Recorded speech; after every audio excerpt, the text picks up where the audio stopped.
Hello friends, entity की class में आप सभी का स्वागत है। तो लास्ट वीडियो में हमने 8th चैप्टर की बात की थी। आज हम बात करेंगे 3rd चैप्टर की, समाजशास्त्र और निर्देशन।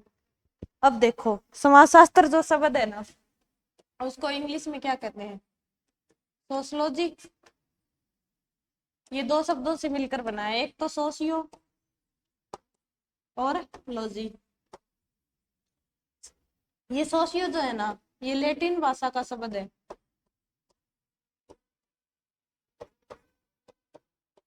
ठीक है, इसका अर्थ होता है कि समाज।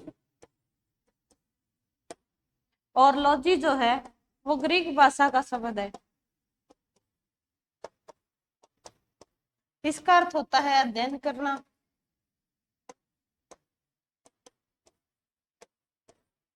यानी कि सीधा सा इसका क्या अर्थ है? समाज का अध्ययन करना। अब ये दो शब्दों से मिलकर बना है, सोशियो और लॉजी। सोशियो का अर्थ है समाज और लॉजी का अर्थ है किसी चीज का अध्ययन करना। समाजशास्त्र का अर्थ हो गया समाज का अध्ययन करना। अब समाजशास्त्र के जनक कौन है? अगस्त कॉम्टे। इन्हें समाजशास्त्र के पिता या जनक कहा जाता है, अगस्त कॉम्टे को। ये थे फ्रांस के। ठीक है। अब टीबी बेटमोर नाम के एक वैज्ञानिक थे, टीबी बेटमोर।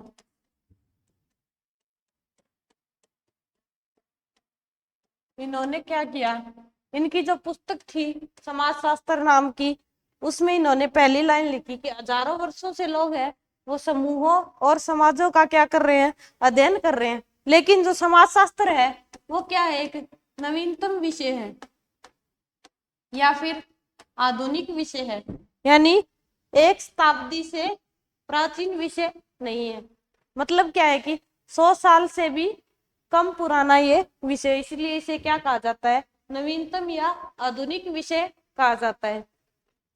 फिर देखो, समाजशास्त्र की परिभाषा दी कई वैज्ञानिकों ने, जिनमें एक थे वार्ड और ऑडम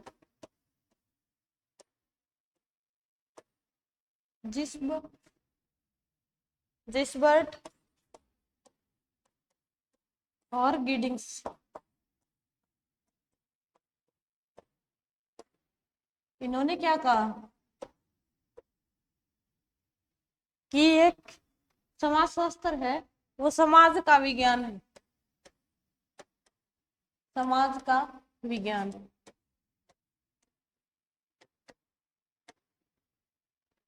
इन्होंने क्या कहा कि समाजशास्त्र एक वह विज्ञान है जिससे समाज का अध्ययन किया जाता है।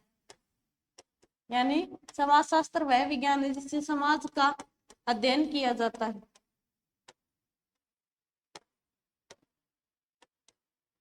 ठीक है।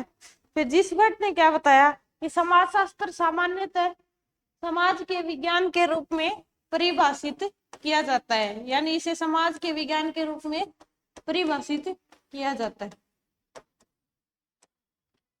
और गिडिंग्स ने कहा इसके बारे में कि समाजशास्त्र समग्र रूप से समाज का क्रमबद्ध अध्ययन करता है। समाज का क्रमबद्ध अध्ययन करता है। ठीक है। इन चारों ने परिभाषा दी इसके बारे में। वार्ड ने कहा कि समाज का विज्ञान है। ओडम ने कहा कि समाजशास्त्र समाज का वह विज्ञान है जो समाज का अध्ययन करता है। फिर जिस वर्ड ने क्या कहा कि समाज के विज्ञान के इसका अध्ययन समाज के इसकी जो परिभाषा है वो समाज के विज्ञान के रूप में दी जाती है। फिर गिडिंग्स ने क्या बताया कि समाज का क्रमबद्ध अध्ययन कौन करता है? समाजशास्त्र करता है। फिर है समाजशास्त्र के अंदर सामाजिक संबंधों का अध्ययन किया जाता है। अब सामाजिक संबंध कौन कौन से होते हैं?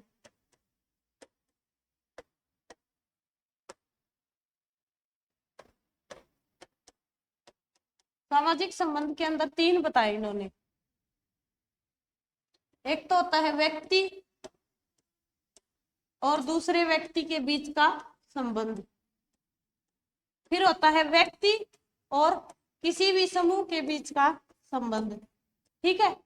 फिर तीसरा होता है किसी भी समूह का दूसरे समूह के साथ संबंध, या फिर पति और पत्नी का, फिर भाई बहन का,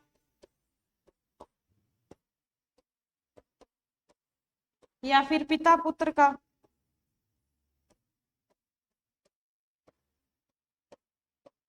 यानी कि इन्होंने 3 प्रकार से सामाजिक संबंधों को विभाजित किया। पहला तो व्यक्ति और व्यक्ति के बीच का संबंध, दूसरा समूह और दूसरे समूह के बीच का, दूसरा है व्यक्ति और समूह के बीच का संबंध, फिर तीसरा है समूह या समूह के बीच का संबंध, पति या पत्नी के बीच का, भाई और बहन के, या फिर पिता पुत्र के बीच का संबंध, या फिर माता पुत्र के बीच का संबंध। फिर इन्होंने इनकी 3 श्रेणियां बनाई। एक तो पहली श्रेणी,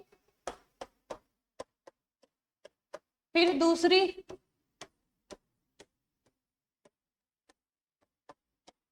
और तीसरी। इन श्रेणियों के अंदर अलग अलग सामाजिक संबंध बताए कि कौन सी श्रेणी में कौन सा संबंध आता है। देखो पहली श्रेणी के अंदर कौन से संबंध आएंगे, पहली श्रेणी के अंदर आएंगे जैसे माता और पुत्र का संबंध है, पिता पुत्र का संबंध है, मान लो भाई बहन का, पति पत्नी का, ये सारे किसके अंदर आएंगे, पहली श्रेणी के अंदर आएंगे। फिर दूसरी श्रेणी के अंदर कौन से संबंध आएंगे, जो कि छात्र और शिक्षक का संबंध होता है, वो किसके अंदर आएगा, दूसरी श्रेणी के अंदर आएगा। फिर तीसरी श्रेणी के अंदर इन्होंने बताया कि कोई भी टीम है उसका दूसरी टीम से संबंध होता है, वो किसके अंदर आता है, तीसरी श्रेणी के अंदर। या फिर मान लो कोई राजनीतिक दल है, उसका भी अगर किसी दूसरे राजनीतिक दल से संबंध है तो वो किस में आएगा, तीसरी श्रेणी के सामाजिक संबंधों में आएगा। अब आपसे प्रश्न पूछे कि पहली श्रेणी के संबंध का उदाहरण है, ऑप्शन याद रख लेना, घर का संबंध कोई भी हो सकता है, इसके अलावा भी कुछ भी हो सकता है, जैसे भाई बहन है, माता पुत्री है, ऐसे करके आपसे पूछ सकता है। दूसरी श्रेणी में आएगा छात्र और शिक्षक के बीच का संबंध, और तीसरी में आएगा टीम का दूसरी टीम के साथ और राजनीतिक दल का दूसरे राजनीतिक दल, यानी राजनीतिक पार्टी का दूसरी राजनीतिक पार्टी के साथ संबंध। फिर है क्यूबर ने क्या बताया कि समाज शास्त्र जो है वो मानवीय अंत संबंधों के विचारों का वैज्ञानिक ज्ञान के ढांचे के रूप में विभाजित कर देता है। फिर है सीमेल ने क्या कहा कि जो मानवीय अंत संबंध होते हैं उनके स्वरूपों का विज्ञान है समाजशास्त्र। फिर रोज ने क्या कहा कि समाजशास्त्र है वो मानव संबंधों का विज्ञान है। अब देखो समाजशास्त्र सामाजिक जीवन घटनाओं व्यवहार कार्यों का अध्ययन है, यानी समाज में जितनी भी घटनाएं जितने भी कार्य होते हैं वो उन सभी का अध्ययन हम किस में करेंगे, समाजशास्त्र में करेंगे। फिर एक सामाजिक समूह होता है उसका अध्ययन भी हम किस में करेंगे, समाजशास्त्र के अंदर करेंगे, ठीक है। और अंतः क्रियाएं जितनी भी होती हैं उनका अध्ययन भी समाजशास्त्र में करेंगे। मानव एक सामाजिक प्राणी होता है। अब गिलिन नाम के एक वैज्ञानिक है,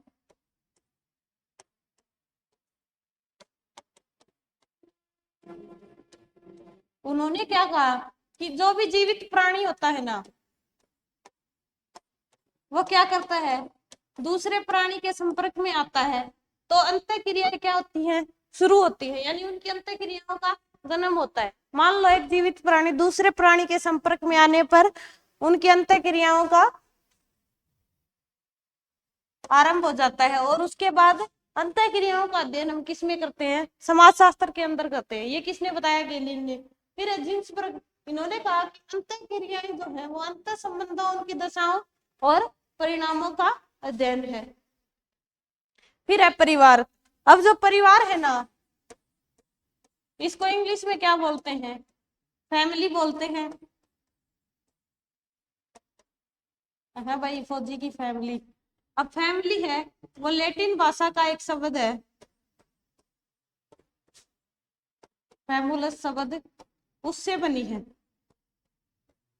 लैटिन भाषा का फैमुलस शब्द है, उससे क्या बना, फैमिली यानी कि परिवार। अब फैमुलस शब्द का क्या अर्थ होता है कि जिसमें सभी सदस्य यानी कि माता पिता, उनकी संतान, घर के नौकर और गुलाम इत्यादि सभी एक साथ रहते हैं, उसे क्या कहते हैं? फैमिली या फैमुलस। ठीक है। अब देखो ऑगबर्न एवं निम्फोक इन्होंने क्या परिभाषा दी कि कोई भी पति पत्नी है वो अपनी संतान के साथ या फिर संतान रहित रह रहे हैं, उसे क्या कहते हैं? परिवार। अब मैकाइवर और पेज ने क्या परिभाषा दी कि एक निश्चित यौन संबंध यानी कि कोई भी निश्चित यौन संबंध के बाद उत्पन्न होने वाली संतान के पालन पोषण करने की क्षमता रखने वाले को परिवार कहा जाता है। यानी मान लो एक निश्चित यौन संबंध के बाद जो भी संतान उत्पन्न होती है उसका पालन पोषण करने की जो भी क्षमता रखते हैं उन्हें क्या कहा जाता है? परिवार कहा जाता है। फिर है परिवार की विशेषताएं। अब परिवार में देखो, एक तो सामान्य विवाह होता है,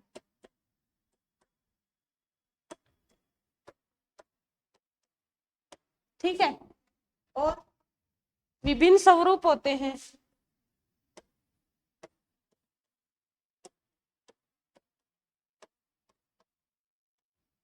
ठीक है। फिर है विवाह संबंध,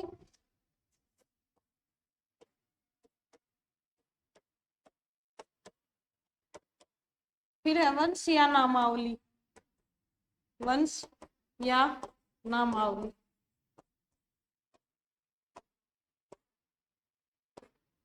अब देखो सामान्य विवाह यानी जिसमें परिवार में रहने के लिए जगह हो उसे क्या कहा गया? सामान्य विवाह। यानी परिवार उसको क्या करता है? घर का सदस्य मानता है और उस घर में ही वो रहते हैं, उसे क्या कहा जाता है? सामान्य विवाह। अब विभिन्न स्वरूप के अंदर क्या होता है? एक तो होता है बहुपति विवाह और एक होता है बहुपत्नी विवाह। बहुपति विवाह क्या होता है कि जिसके एक से अधिक पति होते हैं, यानी कि वो एक से अधिक शादी करती है, उसे क्या कहा गया? बहुपति विवाह। और बहुपत्नी विवाह क्या होता है कि उसने एक से अधिक शादी कर ली, तो वो क्या होता है? बहुपत्नी विवाह। ठीक है। फिर है विवाह संबंध, यानी किसी भी पत्नी पत्नी के आपस का संबंध और उसके परिवार से संबंध, यानी कि उसके घर से उसका संबंध होता है, उसे क्या कहा गया? विवाह संबंध। फिर है वंश, वंश यानी कि पीढ़ी दर पीढ़ी बढ़ता रहता है, उसे क्या कहते हैं? वंश।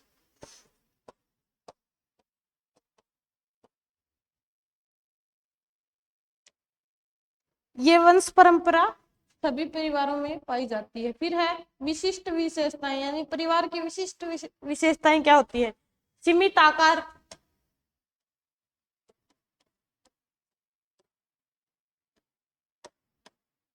सीमित आकार का क्या मतलब है?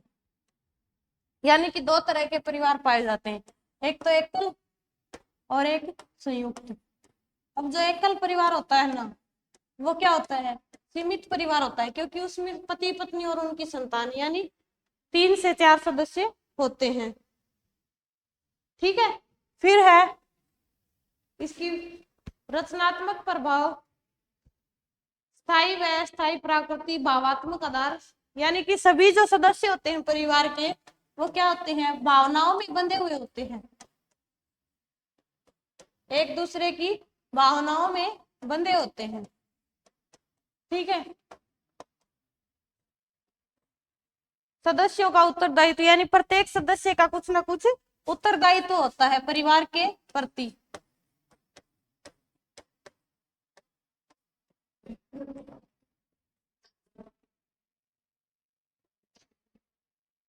सार्वभौमिकता, फिर है सामाजिक नियम, यानी व्यक्ति साधारणतः परिवार की प्रथाओं, रूढ़ियों, मूल्य, सरकारों या फिर समाज की जितनी भी परंपरा होती है ना, वो कहाँ से सीखता है? अपने परिवार से सीखता है।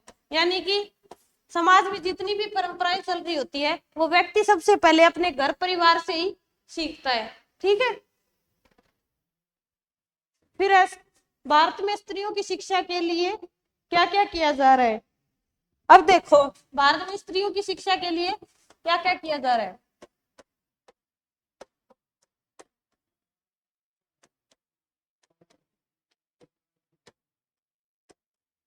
अब 1986 के अंदर एक नीति आई थी, राष्ट्रीय नीति। उसको स्वीकार करने के बाद महिलाओं की शिक्षा के प्रोग्राम चलाए गए थे, विभिन्न स्तरों पर कार्यक्रम चलाए गए महिला शिक्षा के। राष्ट्रीय नीति को 1986 में स्वीकार किया गया। अब इसके बाद क्या किया, महिला समस्या, महिलाओं को अधिकार संपन्न बनाने, अधिक शिक्षा से जोड़ने और 46 जिलों में प्रोग्राम चलाए गए। जैसे 46 जिलों में शिक्षा के कार्यक्रम चलाए गए। ठीक है,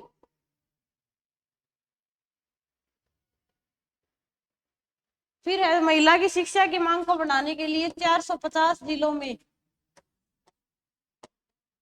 60% जो महिला थी ना, वो क्या थी, प्रौढ़ावस्था में थी, यानी कि प्रौढ़ावस्था में उनका दाखिला हुआ।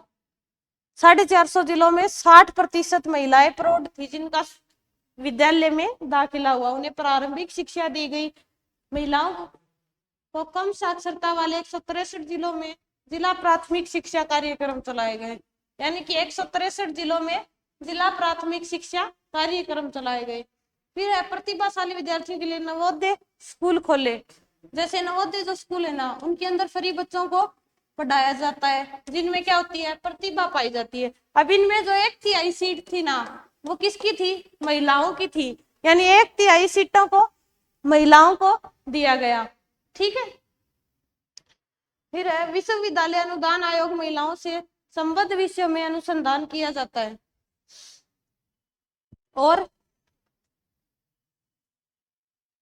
ऑपरेशन ब्लैक बोर्ड कार्यक्रम के अंतर्गत 1.47 लाख शिक्षक चयनित हुए, यानी 1.47 लाख शिक्षकों को नियुक्त किया गया।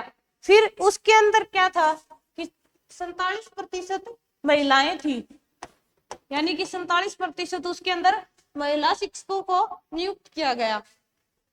ठीक है, फिर कई राज्य में शिक्षा में महिलाओं की भागीदारी बढ़ाने के प्रयास के रूप में लड़कियों के लिए निःशुल्क शिक्षा की व्यवस्था की गई, यानी लड़कियों के लिए क्या चलाया गया, निःशुल्क शिक्षा का कार्यक्रम चलाया गया।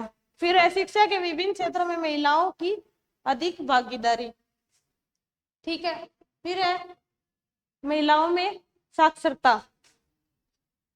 महिलाओं में साक्षरता, इसके अंदर क्या बताया कि स्वतंत्रता प्राप्ति के बाद महिलाओं में साक्षरता दर जो है वो काफी बढ़ गई। अब देखो 1953 में जो है वो महिला साक्षरता मात्र 7.3 थी, 1953 के अंदर 7.3। फिर 1991 में इसके अंदर बढ़कर हो गई है 39 से 29%, 39 से 29%। राष्ट्रीय नमूना सर्वेक्षण के 53वें दौर के अनुसार महिला साक्षरता दर दिसंबर 1997 के तक बढ़कर 50% हो गई। ठीक है, जबकि पुरुषों की यह दर कितनी थी, 73% थी, यानी कि महिलाओं से काफी आगे कौन थे, पुरुष थे। उनकी साक्षरता दर कितनी थी, 73, और महिलाओं की कहां पहुंची, 50% तक। ठीक है, फिर है महिला समस्या। अब महिला समस्या कार्यक्रम महिलाओं के लिए गुणवत्ता वाली शिक्षा, महिलाओं को अधिकार संपन्न बनाने वाली परियोजना, जिसका उद्देश्य क्या था कि महिलाएं सूचना तथा ज्ञान प्राप्त करें एवं स्वयं के अंदर और समाज में बदलाव ला सके। यानी महिला समस्या कार्यक्रम किस लिए चलाया गया कि वो स्वयं के अंदर और समाज के अंदर बदलाव ला सके। ठीक है, अब देखो आगे छात्रों के लिए हॉस्टल सुविधा की गई। ठीक है, अब हॉस्टल सुविधा में कब शुरू हुई, 1992 में हॉस्टल सुविधा छात्राओं के लिए हॉस्टल सुविधा का आरंभ हुआ 1992 के अंदर। फिर जो हॉस्टल छात्रावास में रहने वाली बालिकाओं के भोजन तथा रसोई एवं वार्डन के वेतन के लिए 5,000 रुपए दिए जाते थे प्रति मास, 5,000 रुपए प्रति मास। यानी उनका जो रसोईया होता है या वार्डन होता है उसको 5,000 रुपये मिलते थे प्रति मंथ। फिर फर्नीचर, इसमें बिस्तर भी शामिल है, बर्तनों की खरीद, मनोरंजन की सुविधाएं, खेल कूद आदि सामग्री व पुस्तक उपलब्ध कराने के लिए 1,500 रुपये दिए जाते थे हर महीने। ठीक है, हर महीने कितने रुपए दिए जाते थे? 1,500। फिर है बेरोजगारी।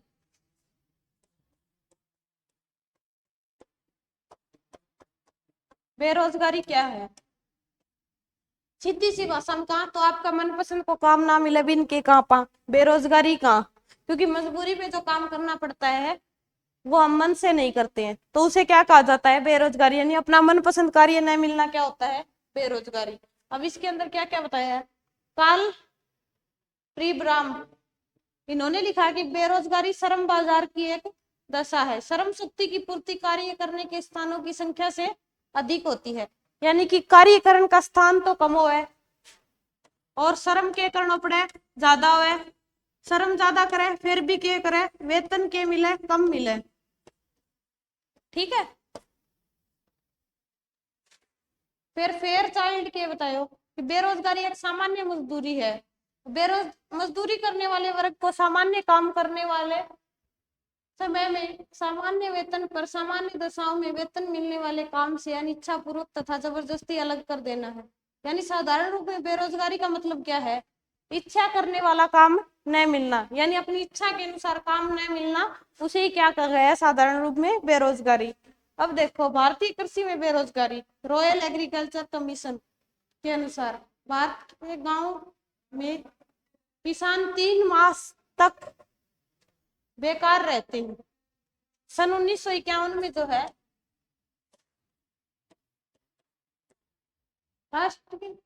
प्रकाशित राष्ट्रीय आय समिति की रिपोर्ट के अनुसार भारत में खेती के काम में लगे हुए व्यक्ति की प्रति व्यक्ति आय 180 रुपए, 180 रुपए। ठीक है, अन्य व्यवसायों में लगे व्यक्तियों की आय इससे 2.5 गुना अर्थात 416।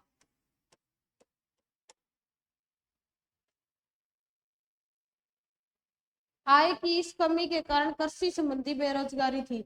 अब जो राधा कमल मुखर्जी थे उनका अनुमान क्या था कि भारत में खेतों पर निर्भर जनता भूमिहीन मजदूरों की संख्या जो है वो 6 से 7 करोड़ के बीच में है। यानी जो भूमिहीन मजदूर है वो 6 से 7 करोड़ के लगभग है, यानी उनके पास भूमि नहीं है। उत्तर प्रदेश सरकार के एक सर्वेक्षण के अनुसार पूर्वी क्षेत्रों में जो किसान है वो 3 से 4 महीने क्या रहते हैं? फ्री रहते हैं। यानी उत्तर प्रदेश सरकार ने क्या बताया कि जो पूर्वी जो क्षेत्र है उनमें जो किसान है वो 3 से 4 महीने ही काम करते हैं, मतलब 3 से 4 महीने सॉरी काम करते हैं, 3 से 4 महीने, बाकी टाइम क्या रहते हैं? फ्री रहते हैं। ठीक है, अब कृषि क्षेत्र में बेरोजगारी के क्या क्या कारण है? एक तो है कि भूमि का सीमित होना, यानी कि थोड़ी भूमि है उनके पास या फिर सीमित रूप में भूमि है। एक है भूमि का बट जाना, यानी कि भूमि का विभाजन हो जाना। मान लो एक किसान के 4 पुत्र हैं तो भूमि का क्या होगा? विभाजन होगा, वो 4 टुकड़ों में बट जाएगी, फिर उनकी संतान आएगी और क्या होगा? भूमि का विभाजन। कृषि क्या होती है? ज्यादातर क्या होती है? वर्षा पर आधारित होती है। ठीक है, इस कारण भी कृषि में बेरोजगारी पाई जाती है। फिर है कृषि की अव्यवस्था, यानी भारत में कृषि संबंधी बेरोजगारी सबसे बड़ा कारण यह है कि कृषि वही की असंगठित और अव्यवस्थित है। फिर है वैज्ञानिक और पुरानी कृषि पद्धति, यानी नवीन कृषि पद्धति नहीं अपनाई जा रही है, पुरानी कृषि पद्धतियों पर काम हो रहा है। ठीक है, और सहायक उद्योगों का क्या है? अभाव है, यानी उनके पास सहायक कोई भी उद्योग अवेलेबल नहीं है। जनसंख्या वृद्धि, सबसे बड़ा कारण क्या है? जनसंख्या वृद्धि।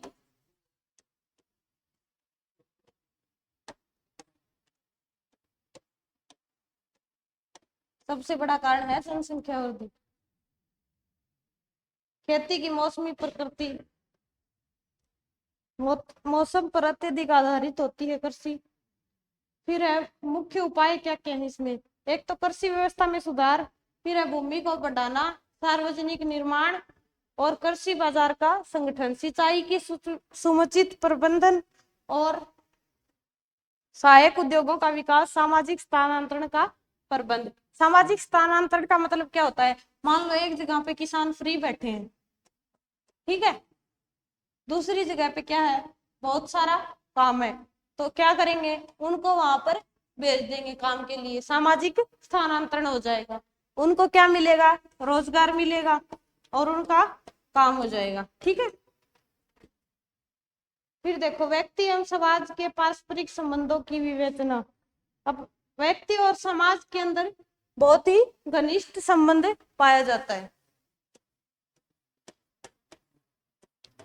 यानी व्यक्ति जो है वो समाज से जुड़ा हुआ है। अब देखो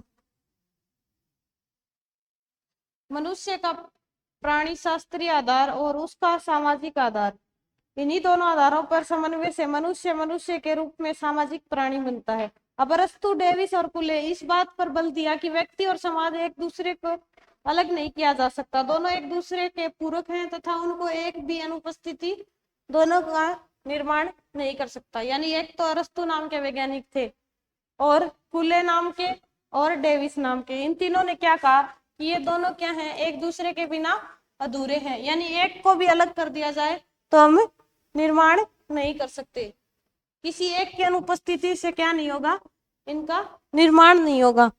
अब देखो आगे अमला तथा कमला, यानी मानव एवं समाज के संबंधों में रहस्य गठन करने वाले दो और बच्चे सन 1920 में भारत के दो शिकारियों के भेड़ियों के माद से मिले, दोनों लड़के। ये कहानी वही अपने आप पढ़ लेना, कहानी बताने का इतना टाइम नहीं है। व्यक्ति को समाज की देन, व्यक्ति को समाज का योगदान कैसे मिला? सांस्कृतिक प्रतिमान या चरित्र निर्माण, यानी एक तो सांस्कृतिक रूप से उसके मन में क्या बनाती है, चित्र बनाती है, और उसके चरित्र का क्या करती है, निर्माण करती है। फिर है व्यक्तित्व का विकास करती है और खुद का भी विकास करती है। सामाजिकरण, ठीक है, व्यक्ति की समाज पर निर्भरता, यानी व्यक्ति क्या है, समाज पर निर्भर है, ठीक है। फिर देखो आगे व्यक्ति और समाज में संबंध के बारे में सिद्धांत, सामाजिक समझौते का सिद्धांत आया, फिर उस सिद्धांत की क्या की गई, आलोचना की गई। देखो लोक तथा रूसो ने, होब्स, लोक तथा रूसो के नाम इस सिद्धांत के क्या थे, समर्थक थे। प्राकृतिक अवस्था का युग जिसमें मानव व्यवहार पर नियंत्रण करने के लिए कोई नियम कायदे आदि नहीं थे। अब जो लोग होब्स और रूसो थे उन्होंने क्या किया, व्यक्ति और समाज के संबंध के बारे में जो सिद्धांत थे उनका समर्थन किया।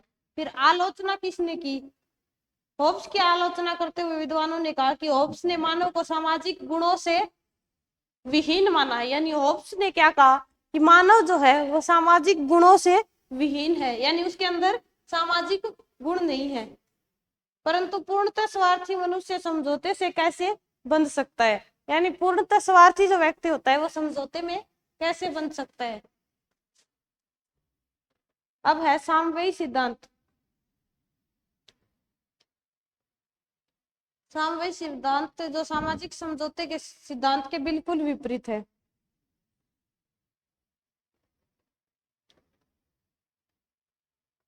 इसके अंदर क्या होता है कि समाज से बाहर का जो व्यक्ति होता है उसका कोई अस्तित्व नहीं होता है, ठीक है, यानी मान लो हमारे समाज से बाहर का जो भी व्यक्ति है उसका कोई भी अस्तित्व नहीं है इनके सिद्धांत के अनुसार, यानी कि सामवेई सिद्धांत जो है वो बाहर के व्यक्ति के अस्तित्व को नहीं मानता है, ठीक है।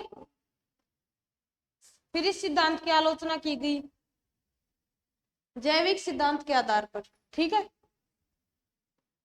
उसके बाद है सामूहिक मस्तिष्क का सिद्धांत,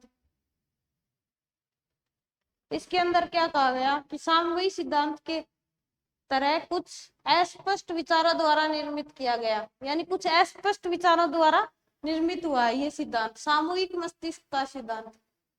और अब देखो आगे सामाजिक परिवर्तन से आप क्या समझते हैं। परिवर्तन को अंग्रेजी में कहते हैं चेंज, आल्टरेशन और मॉडिफिकेशन आदि शब्दों से संबंधित किया जाता है। और परिवर्तन किसी भी वस्तु, विषय या विचार के समय के अंतराल से उत्पन्न हुई भिन्नता को कहते हैं। यानी कोई भी वस्तु, विषय या विचार के कारण हमारे अंदर भिन्नता आती है, उसे हम क्या कहते हैं? चेंज कहते हैं, यानी कि परिवर्तन कहते हैं। अब परिवर्तन को इंग्लिश में क्या कहेंगे? चेंज। और मॉडिफिकेशन, मॉडिफिकेशन और अल्टरेशन, अल्टरेशन। ठीक है, नाम याद रख लेना। परिवर्तन जो है वो विस्तृत अवधारणा है।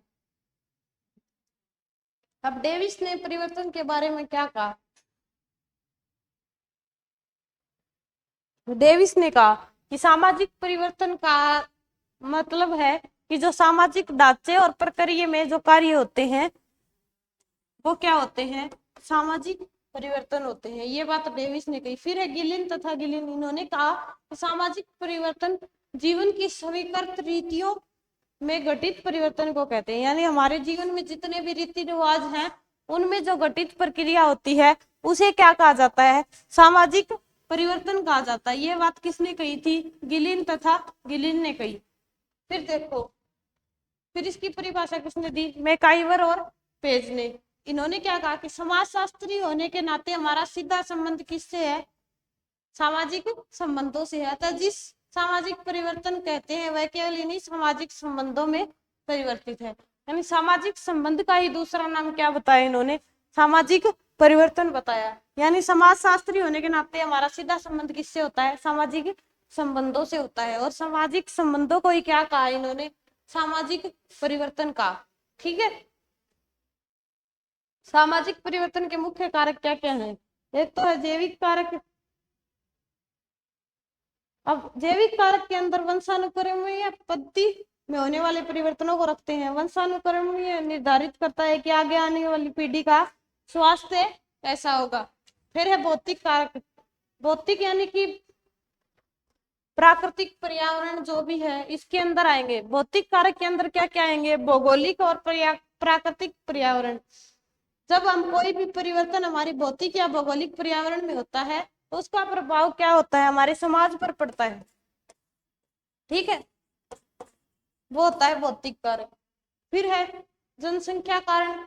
जनसंख्या में होने वाले परिवर्तन समाज पर अवश्य पड़ते हैं। जनसंख्या के आकार में परिवर्तन समाज में अनेक परिवर्तन लेके आता है। यानी जितनी जनसंख्या में वृद्धि होती है उतना ही समाज में क्या होता है? परिवर्तन होता है।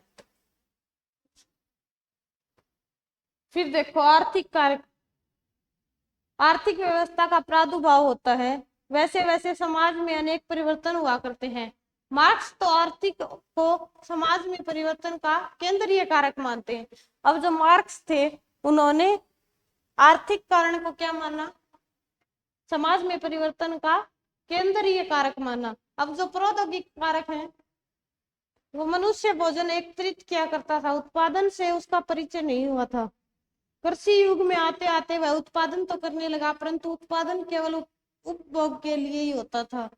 आज प्रौद्योगिकी के विकास का युग है, हर क्षेत्र में नई प्रौद्योगिकी का विकास हुआ है। इनसे हमारे जीवन को तीव्र गति मिली है। फिर राजनीतिक कारक। अब राजनीतिक कारक, राजनीति जगत में जितनी भी प्रक्रियाएं होती हैं वो भी सामाजिक परिवर्तन लाती हैं। फिर सांस्कृतिक कारक, यानी संस्कृति भी महत्वपूर्ण है। समाज में उपज और समाज से घुली मिली धारणा है। फिर है मनोवैज्ञानिक कारक। अब मनोवैज्ञानिक कारक प्रत्येक कार्य में क्या रहते हैं? उपस्थित रहते हैं। वस्तुतः सामाजिक संबंध मानसिक संबंध ही होते हैं। अब लास्ट जो है वो है संघर्ष। यानी सामाजिक परिवर्तन में संघर्ष का भी महत्वपूर्ण कार्य बताया इन्होंने। समाजशास्त्र तथा मनोविज्ञान के बीच क्या अंतर होता है? समाजशास्त्र और मनोविज्ञान के बीच क्या अंतर होता है?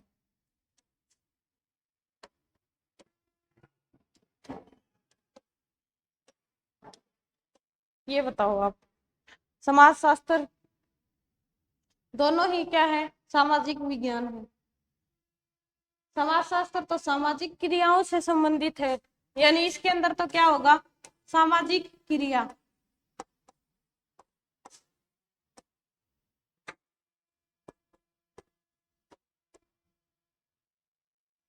इसके अंदर क्या होंगे, मनोवैज्ञानिक पक्ष होंगे,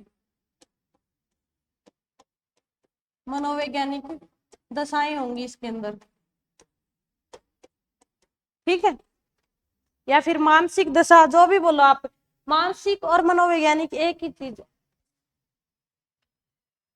दुर्खिम ने समाजशास्त्र एवं मनोविज्ञान को अध्ययनों में एक दूसरे से अलग करने का निरंतर प्रयास किया। यानी जो दुर्खिम थी ना, सॉरी, दुर्खिम समाजशास्त्री का नाम है ये, उन्होंने क्या किया कि निरंतर अध्ययन को अलग करने का प्रयास किया, यानी समाजशास्त्र को अलग पढ़ा जाए और मनोविज्ञान को अलग पढ़ा जाए। ऐसा प्रयास किसने किया था, दुर्खिम ने किया था। फिर क्या हुआ, समाजशास्त्र को सामाजिक तथ्यों का अध्ययन करने वाला विज्ञान माना इन्होंने, और सामाजिक तथ्यों की व्याख्या अन्य सामाजिक तथ्यों के संदर्भ में ही हो सकती है, मनोवैज्ञानिक तथ्यों से नहीं हो सकती। फिर उन्होंने मनोविज्ञान का प्रमुख उद्देश्य मनुष्य की मानसिक क्रियाओं तथा व्यवहारों से संबंधित नियमों का पता लगाना। क्या कहा इन्होंने कि मनोविज्ञान का प्रमुख उद्देश्य क्या है, मनुष्य की मानसिक क्रियाओं तथा व्यवहारों से संबंधित नियमों का पता लगाना।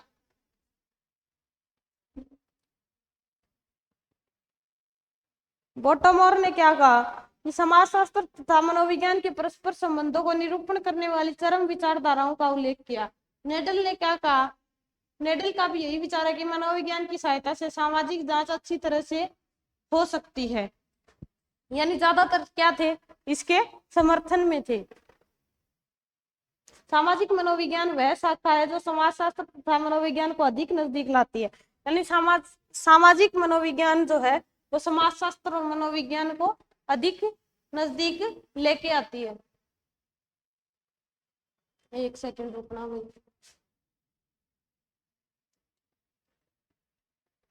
अब देखो आगे, गर्थ एवं मिल्स ने क्या कहा कि सामाजिक मनोविज्ञान जो है उसके अंदर क्या है, विभिन्न प्रकार के समाजों में स्त्रियों और पुरुषों के आचरण तथा प्रेरणाओं की व्याख्या और वर्णन करने का प्रयत्न करता है। यानी जो सामाजिक मनोविज्ञान है ना, वो स्त्री और पुरुषों के विभिन्न आचरण व्यवहारों की व्याख्या करने का प्रयास कर रहा है। वह यह जानने का प्रयत्न करता है कि किस प्रकार एक व्यक्ति बाह्य आचरण और आंतरिक जीवन के साथ संबंध बनाए रखता है, यानी कोई भी व्यक्ति किस प्रकार अपने बाह्य आचरण और अंदर के आचरण के साथ संबंध बनाए रखता है। रेडक्लिफ ब्राउन ने क्या कहा कि समाजशास्त्र तथा मनोविज्ञान दो पूर्णतः भिन्न व्यवस्थाओं का अध्ययन करने वाले विज्ञान है। एक सामाजिक व्यवस्था का अध्ययन करता है तो दूसरा मानसिक व्यवस्था का।